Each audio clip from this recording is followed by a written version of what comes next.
بسم اللہ الرحمن الرحیم۔ السلام علیکم ناظرین، ریڈ زون سے میں ہوں علی رضا الوی اور میرے ساتھ موجود ہیں جناب مظہر برلاس۔ خواتین حضرات، آپ کی خدمت میں سلام، حسب سابق حسب روایت پاکستان کے لیے دعا۔ اللہ تعالی ہمارے اس عظیم وطن کو سلامت رکھے، یہ وطن ترقی کرے، یہاں خوشحالی ہو، امن چین اور سکون ہو۔ علی رضا الوی صاحب، کیا خبریں؟ جی مظہر برلاس صاحب اور ناظرین، آج سندھ اسمبلی میں لوکل گورنمنٹ ایکٹ ترمیمی بل جو ہے وہ ترامیم کے ساتھ منظور کر لیا گیا۔ اپوزیشن نے 2 ترامیم دی تھیں جن کو شامل کر لیا گیا اور کہنا ہے سندھ حکومت کا کہ اس کو دوبارہ گورنر کے پاس بھیجا جائے گا دستخطوں کے لیے۔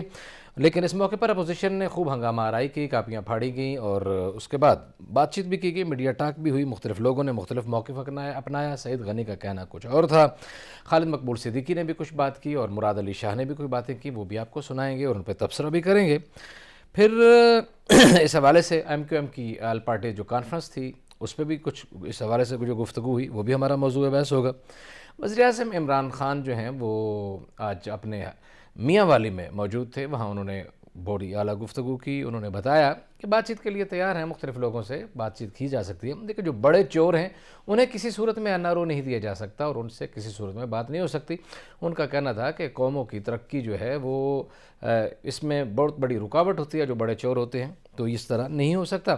اس کے جواب میں احسن اقبال نے کہا کہ جناب آپ سے این آر او کس نے مانگا ہے اور آپ بار بار این آر او کی بات کس وجہ سے کر رہے ہیں، اس پہ بھی بات ہوگی۔ پھر سعودی عرب شاہ سلمان کے وی این 2030 کے مطابق مسلسل آگے بڑھ رہا ہے۔ جدت، ندرت، ترقی، جس کو ترقی کہا جا رہا ہے، اسلامائزیشن کے فیز سے سعودی عرب ماڈرنائزیشن کے فیز میں داخل ہو رہا ہے۔ سعودی عرب میں بھارتی اداکار جو ہیں وہ جگمگا رہے ہیں اس وقت، اور اداکار سلمان خان کا وہاں بہت بڑا کنسرٹ ہے جس میں لاکھوں کی تعداد میں لوگوں نے شرکت کی ہے۔ اس حوالے سے بھی بات کریں گے، لیکن سب سے پہلے لوکل گورنمنٹ کی جو بات ہے اس پہ بات ہوگی، اس بل کے حوالے سے۔ جی مظہر برلاس صاحب، یہ ترمیمی بل آج منظور کر لیا گیا اور اس میں شور شرابہ بڑا ہوا، ہنگامہ آرائی بھی ہوئی۔ پہلے اس پہ اوورال بات کرتے ہیں، پھر اس کی جزیات پہ بات کر لیتے ہیں۔ جی ہاں، ایک متنازع بل اس کو کہا جا سکتا ہے بقول اپوزیشن کی۔ ہمیں تو نہیں پتہ، ظاہر ہے سندھ گورنمنٹ نے وہ بل ترتیب دیا ہے، انہوں نے بہت کچھ سوچ سمجھ کے ترتیب دیا ہوگا، مگر وہاں جتنی پارٹیاں ہیں، مثلاً اس میں ایم کیو ایم ہے، مثلاً اس میں تحریک انصاف ہے، مثلاً اس میں نون لیگ بھی ہے، تو وہ اس کے علاوہ باقی پارٹیاں بھی یقیناً جو اپوزیشن کی ہیں وہ متفق نہیں ہیں۔ تو ایسا بل ہونا تو اتفاق رائے سے چاہیے تھا، جیسا پنجاب میں ہوا ہے۔ پنجاب میں بھی آج چودھری سرور جو گورنر پنجاب ہیں انہوں نے وہ بل سائن کیا ہے اور پنجاب کے بل پہ تمام پارٹیاں متفق ہیں۔ جی صحیح، ٹھیک ہے۔ اب گزارش یہ ہے کہ جیسا آپ نے فرمایا کہ اپوزیشن نے ہنگامہ کیا وہاں، اب سوال یہ پیدا ہوتا کہ اگر اپوزیشن کی 2 ترامیم شامل کر لی گئی تھی تو پھر ہنگامہ کیوں ہوا؟ اور مجھ تک جو خبر ہے کہ ہنگامہ 2 طرفہ ہوا۔ صحیح، لڑائی تو دیکھیے یک طرفہ نہیں ہوتی، جی کبھی بالکل، بھی کہیں بھی ہاں بالکل ٹھیک 2 طرفہ ہنگامہ ہوتا ہے یا لڑائی ہوتی ہے۔ چلیں دوسرے کو ہم یہ ایج دے دیں کہ وہ جی اپنے ڈیفینس میں لڑا، مگر وہاں جو گالیاں دی گئیں اسمبلی کے فلور پہ، میں سمجھتا ہوں یہ ہماری اخلاقیات کا جنازہ نکل گیا ہے آج سندھ اسمبلی میں۔ صحیح، میڈیا کو بھی جو ٹیپ سنانا پڑی، ان کو گالیوں کو میوٹ کرنا پڑا۔ تو ان ممبران اسمبلی کو کچھ خیال ہونا چاہیے کہ وہاں خواتین بھی تھیں اور پھر ایوان کا ایک تقدس بھی ہوتا ہے، تو گالیاں کم از کم یا بد زبانی اس طرح کی نہیں ہونی چاہیے کسی بھی اسمبلی میں، کسی بھی جگہ پہ۔ اس حوالے سے وزیر اعلیٰ سندھ مراد علی شاہ نے کچھ گفتگو کی ہے۔ انہوں نے کیا گفتگو کی ہے، کیا بتایا ہے، ان کا موقف کیا تھا اس ساری صورتحال کے حوالے سے، آپ کو وہ سناتے ہیں، پھر اس پہ تبصرہ کرتے ہیں۔ مراد علی شاہ حالات پیدا کر رہے ہیں، یہ کہنا میں نے ان کی زبان سے سنا تھا ایک ممبر ہے کہ جی ناصر شاہ صاحب روڑی سے ہیں، وہ کراچی کے فیصلے کریں گے آگے. ناصر شاہ صاحب سندھ کے ہیں، ناصر شاہ صاحب پاکستان کے ہیں، اور ہاں اس سندھ کے لوگ اگر ناصر شاہ صاحب کو پاکستان پیپلز پارٹی کو الیکٹ کرے گی تو سندھ کے لوگوں کے لیے ناصر شاہ صاحب فیصلے کریں گے. تم لوگ مائنورٹی میں ہو، مائنورٹی میں رہو کر کبھی فیصلے نہیں کرو گے. یہ اس وقت آ کے ادھر، اور یہ لسانیت پھیلانا بہت افسوس کی بات ہے. یہ لسانیت پھیلانے والا اب لندن بیٹھا ہے، اس کو یہ خود بھی نہیں مانتے. اب جی لسانیت پھیلائی جا رہی ہے اور لسانیت پھیلانے والا خود لندن میں بیٹھا ہے، اور جو لندن میں بیٹھا ہے اس کو یہ خود بھی نہیں مانتے، لیکن ادھر حالات خراب کر رہے ہیں. اب مجھے اس وزیر اعلیٰ سندھ کی بات پر ہنسی آ رہی ہے. لسانیت پھیلانے والی بات کہاں سے آ گئی بھائی؟ ایک ایم کیو ایم کو اشارہ کیا انہوں نے، تو نون لیگ کو کس بات پہ اعتراض ہے؟ پی ٹی آئی کو کس بات پہ اعتراض ہے؟ جماعت اسلامی کو کس بات پہ اعتراض ہے؟ صحیح ہے.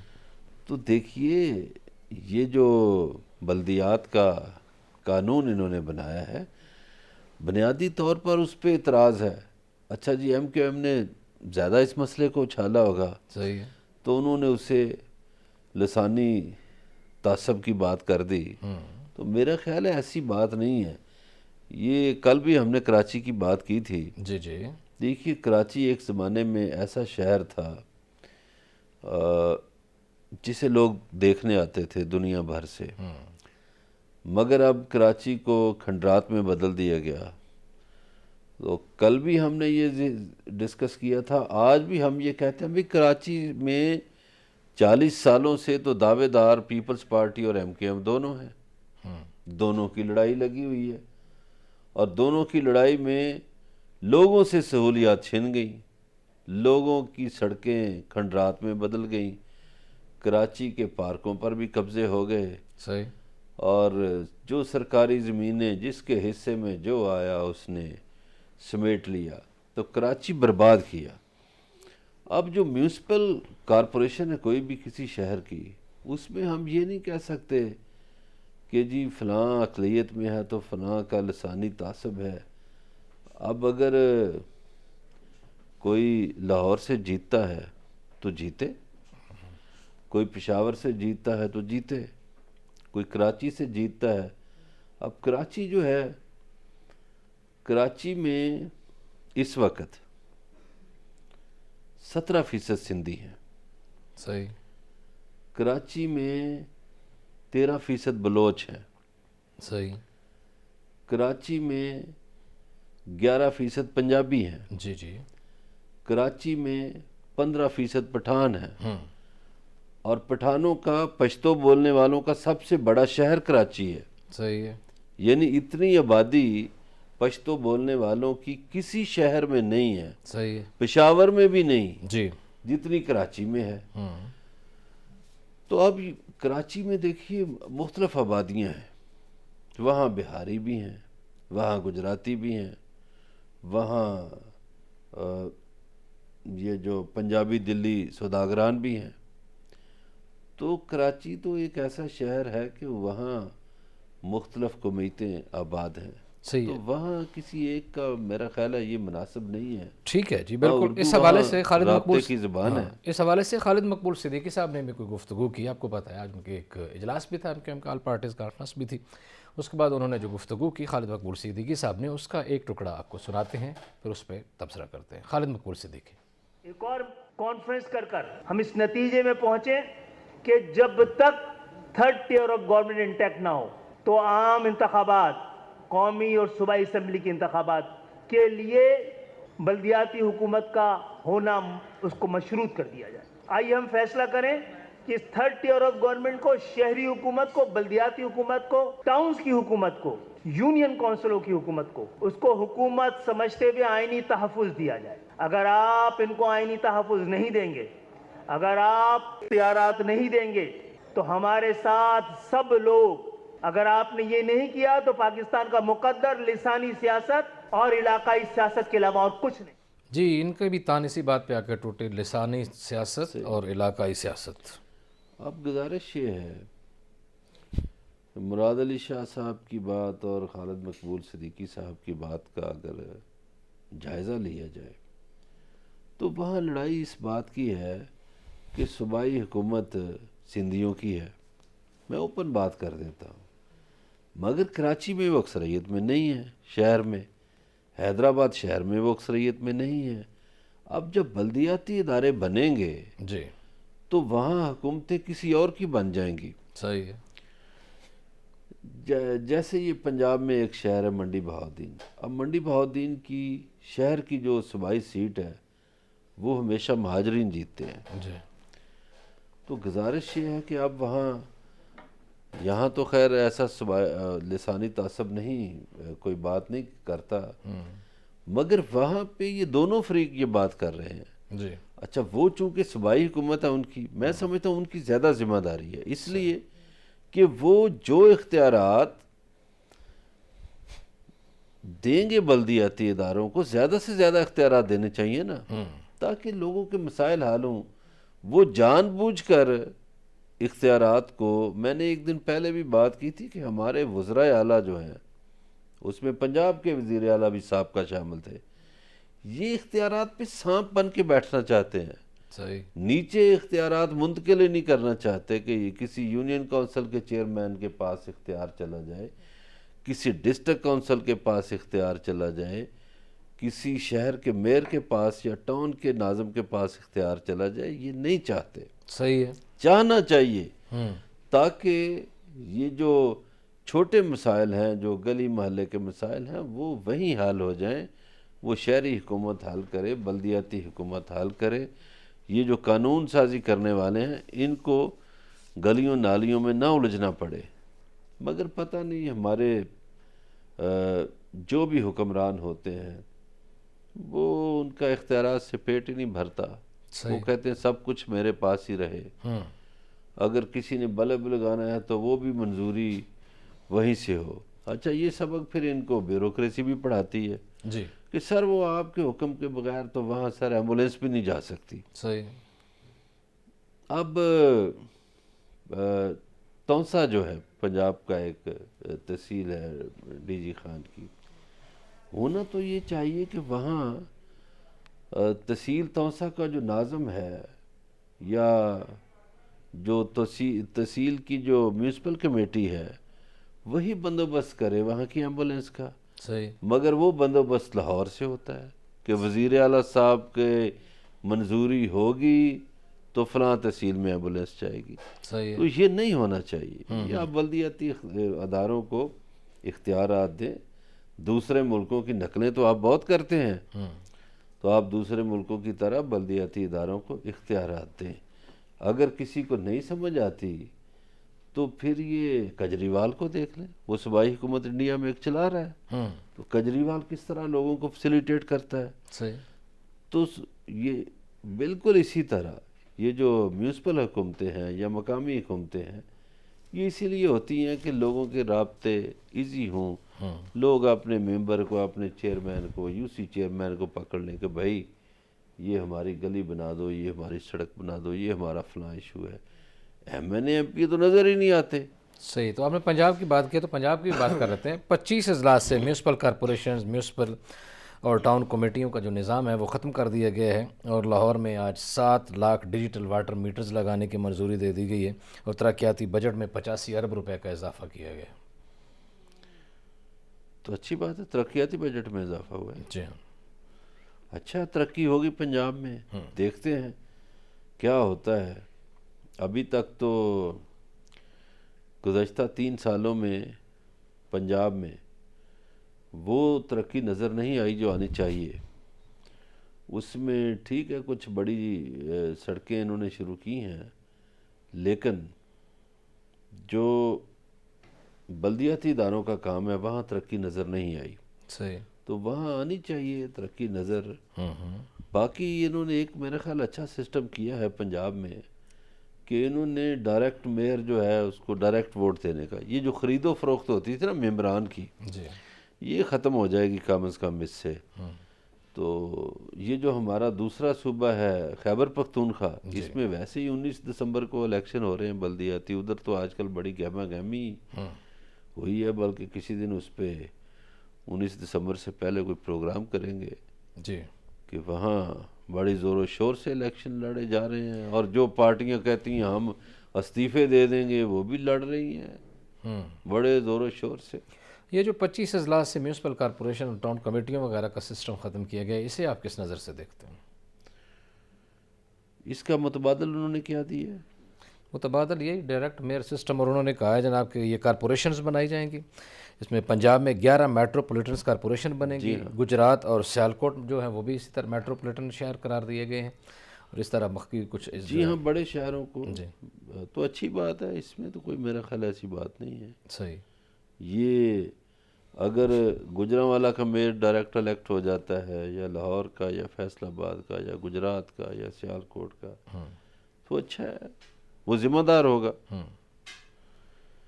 یہ میں کئی دفعہ عرض کرتا ہوں علوی صاحب کہ جتنے ہم نے بلدیاتی نظام دیکھے گزشتہ 35-40 برسوں میں، ایوب خان کا نظام تو ہم نہیں دیکھ سکے،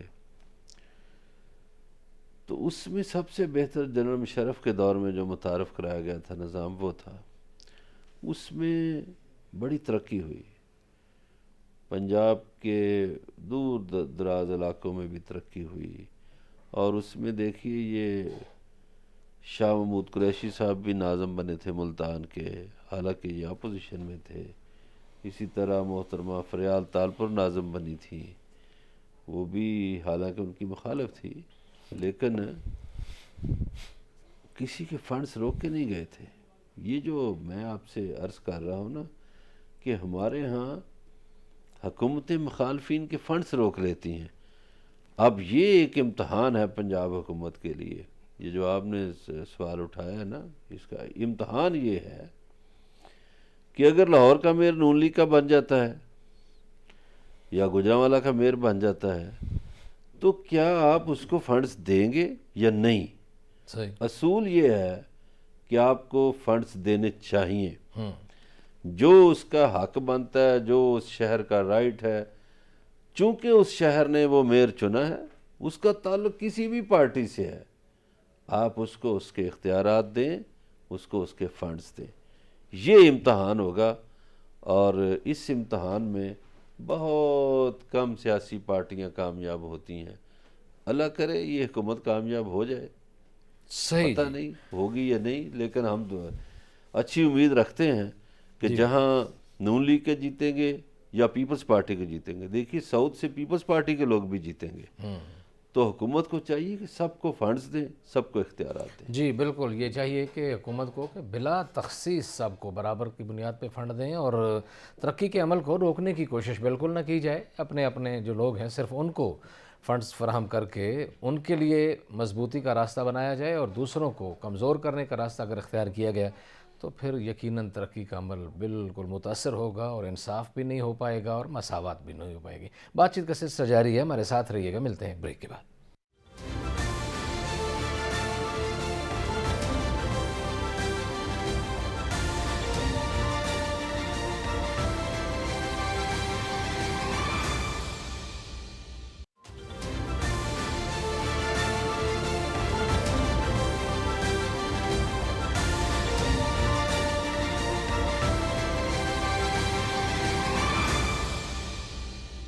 ویلکم بیک ناظرین، اگلی خبر کی طرف بڑھتے ہیں۔ وزیر اعظم عمران خان آج میاں والی میں تھے، اور وہاں انہوں نے جلسے سے خطاب کرتے ہوئے کہا کہ بڑے ڈاکوں سے ڈیل کرنے والی قومیں تباہ و برباد ہو جاتی ہیں، کرپشن کرنے والوں سے نہ بات ہوگی نہ ہی یا نہ رو دیں گے، اور انہوں نے کہا ہے کہ نومل یونیورسٹی جو ہے ان کی وہاں جو بنائی ہوئی ہے انہوں نے میاں والی میں، وہ کہتے ہیں پاکستان کی آکسفورڈ یونیورسٹی جو ہے وہ ثابت ہوگی، اور بھی انہوں نے بہت ساری گفتگو کی، اس کا ایک ٹکڑا آپ کو سناتے ہیں، پھر اس پہ تبصرہ کرتے ہیں۔ جی عمران خان۔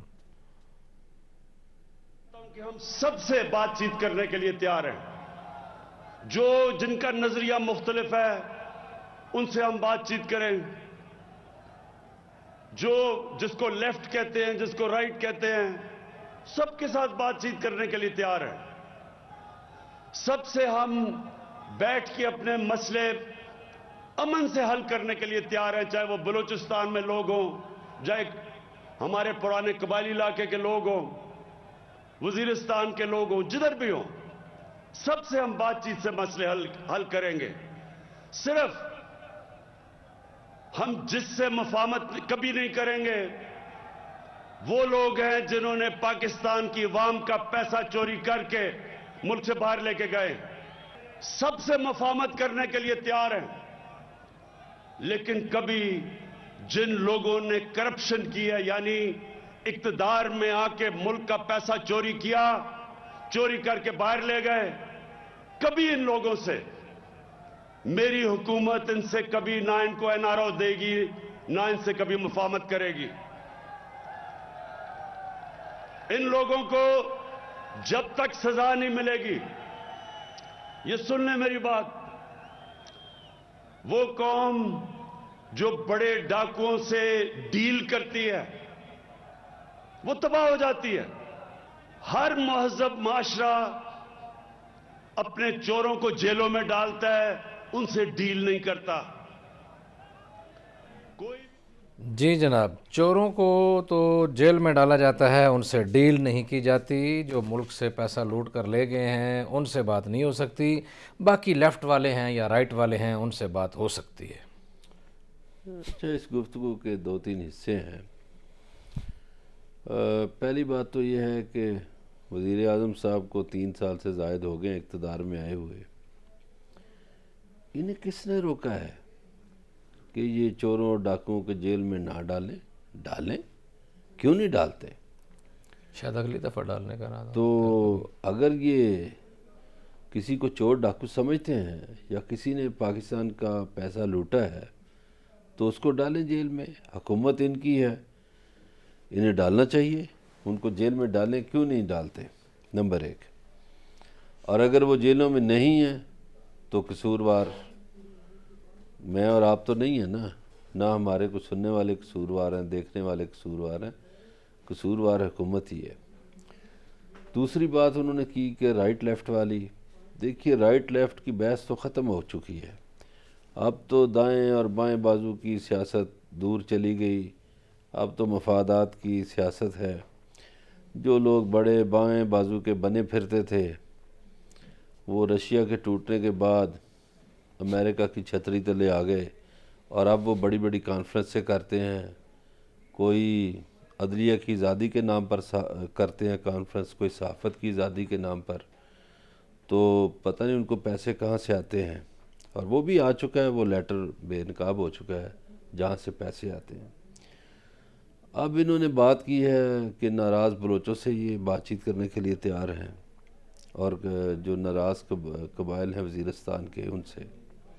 پاکستانیوں کو مارنے والی تحریک طالبان پاکستان سے بھی بات چیت کرنے کے لیے تیار ہیں. پولیس کو مارنے والے TLP سے بھی بات چیت کر چکے ہیں. بات یہ ہے لیکن صرف سیاستدانوں سے بات چیت نہیں کر علی سکتے. رضا علوی صاحب کہ جتنی بھی لڑائیاں ہوتی ہیں ان کا اینڈ یہی ہوتا ہے کہ وہاں کسی نہ کسی سٹیج پر لڑائی رکتی ہے تو دونوں فریقین ٹیبل پر بیٹھتے ہیں. جو جس نے بھی لوٹا ہے, میں یہ نہیں کہتا کہ کس نے لوٹا ہے, ہو سکتا ہے لوٹنے والوں میں ان کے ساتھی بھی شامل ہوں, تو جس نے بھی لوٹا ہے اس کو تو خیر جیلوں میں ہونا چاہیے. یہ ہمارے عام شہریوں کا پیسہ ہے, میرا آپ کا پیسہ ہے, یہ ہماری قوم کا پیسہ ہے. جس نے بھی لوٹا ہے اس کو حساب دینا چاہیے. اب یہ ہے کہ جو دوسری بات انہوں نے کی کہ ان سے بات چیت کرنے کے لیے تیار ہیں جو ناراض لوگ ہیں, تو ان کے بھی کوئی تحفظات ہوں گے. اگین یہ مسئلہ ہے جو ہم پہلے سیگمنٹ میں ڈسکس کر رہے تھے نا, کہ ہمارے ہاں اختیارات نہیں دیے جاتے, حقوق نہیں دیے جاتے. جب آپ کسی کے حقوق غصب کرتے ہیں تو غصب کرنے کا نتیجہ یہ نکلتا ہے کہ پھر وہ کوئی نہ کوئی ڈیمانڈ کرتا ہے, اس کے مطالبات شروع ہوتے ہیں. صحیح. ہونا تو یہ چاہیے کہ آپ کسی کا حق دے دیں, اس کو بولنا نہ پڑے. کسی کا اختیار دے دیں, اس کو بولنا نہ پڑے. تو اگر یہ اس سوچ سے جا رہے ہیں کہ کہیں پر چیکنگ کے نام پر توہین نہ ہو انسانوں کی, کہیں پہ آزادیاں سلب نہ ہوں, تو پھر تو اچھی بات ہے. اور باقی وزیر اعظم صاحب کو ایک اور بات پہ غور کرنا چاہیے. ان کا آج ان کے آبائی ضلع میں جلسہ تھا، اور جلسہ ان کا پہلے جلسوں کی نسبت ہلکا تھا۔ جی پہلے ان کے جلسوں میں بہت لوگ آتے تھے، آج جلسے میں اس حساب سے کم لوگ آئے ہیں۔ تو یہ ایک سوالیہ نشانہ ان کے لیے سیاسی سوال ہے کہ آخر لوگ ان کے جلسے میں کم کیوں آئے ہیں۔ یعنی ان کے جو جلسے 2017-18 میں ہوئے یا اس سے پہلے ہوئے، وہ اس سے کہیں زیادہ تھے۔ تو یا تو ان کے M P M N As نے محنت نہیں کی، یا لوگ ان سے ناراض ہیں۔ تو وزیر اعظم صاحب کو چاہیے کہ وہ لوگوں کی ناراضگی دور کریں، عام لوگ جو ہیں ان کی زندگیوں میں آسانیاں لائیں تاکہ عام لوگ خوش ہوں۔ جی، عام لوگوں کی زندگیوں میں آسانیاں لائیں تاکہ عام لوگ جو ہیں وہ خوش ہو سکیں اور ان کی زندگی آسان ہو جائے۔ آج وزیر اعظم عمران خان نے بتایا تھا میاں والی میں کہ مہنگائی کیوں ہوتی ہے۔ انہوں نے بتایا تھا کہ کورونا کی وجہ سے دنیا میں تجارت رک گئی، جب تجارت رکی تو کاروبار سارے لوگوں کے ٹھپ ہو گئے، جب کاروبار ٹھپ ہو گئے تو پھر چیزیں جو ہیں وہ کم ہو گئیں، جب چیزیں کم ہو گئیں تو پھر مہنگائی پیدا ہو گئی، جب مہنگائی پیدا ہوگی تو وہ پاکستان میں بھی آ گئی۔ انہوں نے سارا فلسفہ مہنگائی کا بتا دیا۔ پھر انہوں نے یہ بھی کہا کہ پاکستان اب بھی پوری دنیا میں سب سے سستا ملک ہے، اور شاید یہ بات لوگ مان نہیں رہے اور اسی وجہ سے شاید جلسے میں لوگ کم آئے ہوں۔ بات چیت بہرحال اس پہ بھی کریں گے، ابھی مزید ہمارے ساتھ رہیے گا، ملتے ہیں ایک بریک کے بعد۔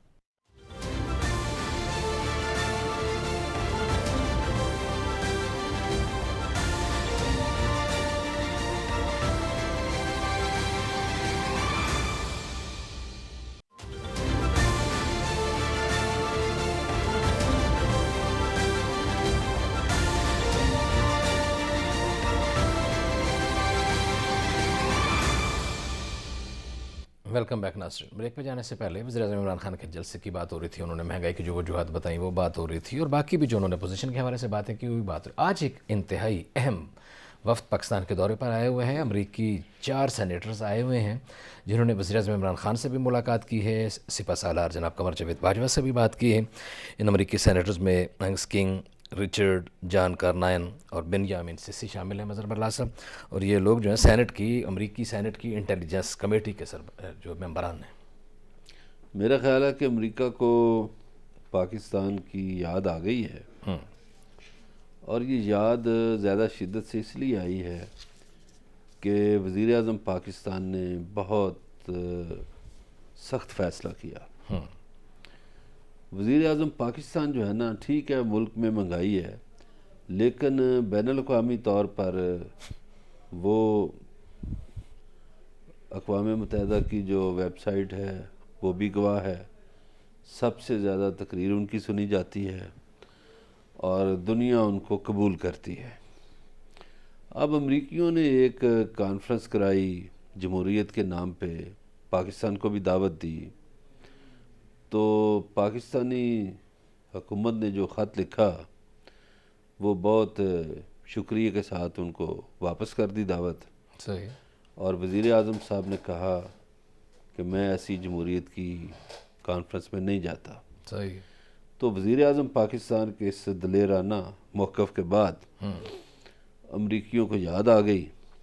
اب وہ سینیٹر آ گئے ہیں اور آج وہ یہ باتیں کرتے رہے، وزیر اعظم سے بھی ملاقات کی، آرمی چیف سے بھی، ہمارے سیکرٹری خارجہ سے بھی۔ تو وزیر خارجہ شاید آج مصروف تھے کہ وہاں عرس ہے ملتان میں، جی بہاؤالدین ذکریہ رحمۃ اللہ علیہ کا، تو آج وہ سینیٹر زیادہ یہ باتیں کرتے رہے جی، افغانستان کی صورت کہ ہمارے تعلقات بڑے درینہ ہیں، ہمارے بڑے پرانے تعلقات ہیں اور ہم ایک دوسرے پہ بڑے دوست ہیں اور فلاں۔ تو میرا خیال ہے کہ ایک سخت موقف کے بعد امریکہ کو پاکستان کی طرف آنا پڑا ہے۔ جی، بہرحال کچھ دفتر خارجہ کے کچھ ذرائع کا کہنا یہ ہے کہ اس میں یہ جو موقف اختیار کیا گیا تھا جس میں ان کی عدم شرکت کا، اس میں کسی نہ کسی سطح پر امریکہ کی ول شامل تھی۔ بہرحال امریکہ کا گزارا پاکستان کے بغیر اس لیے بھی ممکن نہیں ہے کہ امریکہ کے مفادات اس خطے سے جڑے ہوئے ہیں۔ جو بھی ہو جائے، چین، روس، ایران، افغانستان، پاکستان، ترکی اور جتنی بھی وسط ایشیائی ریاستیں ہیں، ان کے ساتھ اس کے تعلقات یا تو سرد مہری کا شکار ہیں یا کہیں نہ کہیں کچھ نہ کچھ گڑبڑ ہے۔ تو بہرحال اس نے پاکستان کے ساتھ تعلقات اچھے رکھنا ان کی بھی مجبوری ہے، لیکن بہرحال اسٹریٹجک اس سارے ایشوز میں پاکستان کی ایک اپنی ایک ڈپلومیسی کا سلسلہ ہے چائنا اور امریکہ کے درمیان، انہوں نے کس طرح بیلنس کرنا ہے. لیکن کچھ ماہرین کہتے ہیں کہ بہرحال پاکستان کی واضح پالیسی کا وقت بھی جو ہے وہ بھی ہوا چاہ رہا ہے. لیکن سعودی عرب جو ہے وہ ترقی کی طرف جا رہا ہے جناب، ایک ماڈرنائزیشن کی طرف جا رہا ہے. آئے ہوئے تھے وہاں سلمان خان اور شلپا شیٹھی اور اس کے علاوہ اور بھی کچھ اداکار بھارت کے. مظہر اللہ صاحب، یہ کدھر کام ہو جا رہا ہے، کیا کہتے ہیں آپ؟ اس میں پہلی بات تو یہ ہے کہ اگر باقی ملکوں کے نوجوانوں کا حق ہے تفریح پر، تو سعودی عرب کے نوجوانوں کا یا سعودی عرب میں رہنے والے لوگوں کا بھی حق ہے ٹھیک ہے، کہ وہ تفریحی مقامات کی طرف جائیں، گڈ. وہ سینما بھی دیکھیں، فلم بھی دیکھیں، اور ایک طرح سے گھٹن میں سے وہ آزادی محسوس کریں. یعنی سخت اسلامی قوانین کا جو ایک پہرا تھا اس یہ کو وہ تو- ہٹا رہے ہیں. یہ تو ایک بات ہو گئی. دوسری بات جو ہے وہ یہ ہے کہ سعودی حکمران مسلمانوں کے 2 مقدس ترین شہر جو ہیں سعودی عرب میں، جو سرزمین حجاز میں ہیں، مکہ معظمہ اور مدینہ منورہ، ان کو ان کاموں سے محفوظ رکھیں. اس لیے کہ مسلمانوں کی ایک عقیدت ان 2 شہروں کے ساتھ جڑی ہوئی ہے، درست ہے. اور پھر ان 2 شہروں میں غیر مسلموں کا داخلہ منع ہے. اور تاریخ میں یہ واقعہ جب ہوا کہ 2 یہودی جب خندق کھودتے کھودتے سرنگ کے ذریعے روضہ رسول کی طرف جا رہے تھے، تو ایک مسلمان حکمران نے روکا جی. اور پھر اس کے بعد پابندی لگائی. تو اب ہمیں اس چیز کو ضرور مد نظر رکھنا چاہیے کہ مکہ اور مدینہ 2 شہر صرف مسلمانوں کے لیے ہونے چاہیے. وہاں شلپا شیٹھی کا کام نہیں ہے.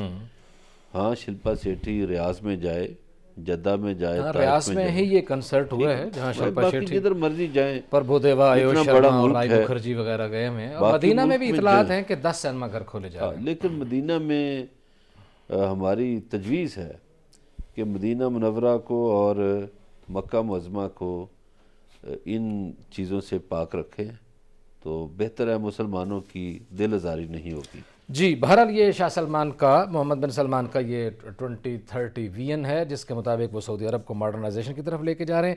وہ آگے بڑھنا چاہ رہے ہیں، ایک ترقی پسند ملک کے طور پر سعودی عرب کو پیش کرنا چاہ رہے ہیں. آج اتنا ہی، آپ سے ملاقات ہوگی کل. اپنا خیال رکھیے گا. اللہ نگہبان.